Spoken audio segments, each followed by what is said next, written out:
Day two of the David preliminary hearing. There's something really stunning, I think. We know that Celeste Rivas's body was in David's Tesla for a long, long time in the trunk, probably for more than a month. And according to prosecutors, there was surveillance video. The last time that the car was seen driven was when David parked it in the spot where it was ultimately searched, where Celeste's body was found. So he was the last one to drive it, and that was a month before the body was found. There were 11 air fresheners in that car, 11, in both the passenger compartment and the trunk. So, you know, to describe this is horrendous, what it must have looked like. But the idea of a decomposed body that had melted, that was kind of just overtaken by insects and maggots, the smell must have been beyond words.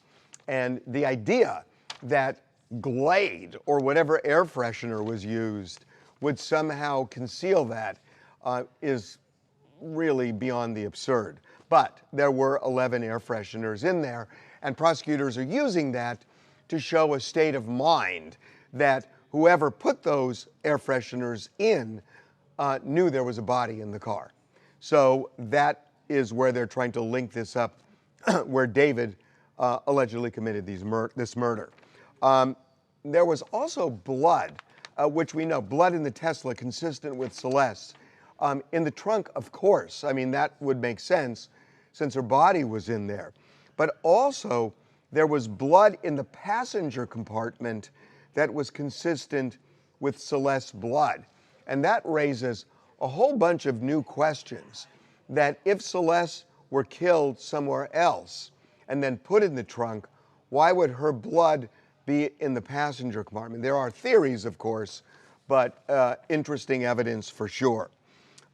We knew about this, but they brought up, prosecutors did, that the search warrant showed that there were 2 chainsaws in the house, and the prosecutors are alleging that they were used to dismember Celeste's body. The floor mats in the car, by the way, also tested positive for blood. So they are not just saying that she was dismembered somewhere else and put in the trunk, but somehow her blood, at least in the passenger compartment and maybe in the floor area as well, may have turned up in that area, which then raises a number of other issues that they haven't yet put together. They brought up the inflatable pool that they found at the house, and they matched pieces of that pool with fragments of the pool on Celeste's dismembered body that they discovered during the autopsy. Money is a big issue in this case. David made $13 million off of his contract with Interscope in various forms. That could have gone up to $19 million had it been maxed out. But the prosecution's theory all along has been that Celeste had threatened to blow the whistle on her relationship with David, which allegedly was a sexual relationship, when he was an adult and she was 13, and that would have ruined his career. And what the prosecutors are trying to show is that money was on the line, and we're talking big money.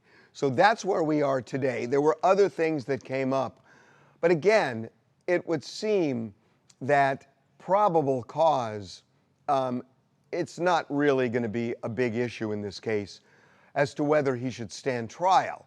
The special circumstances may be the basis of a bigger fight in the coming days.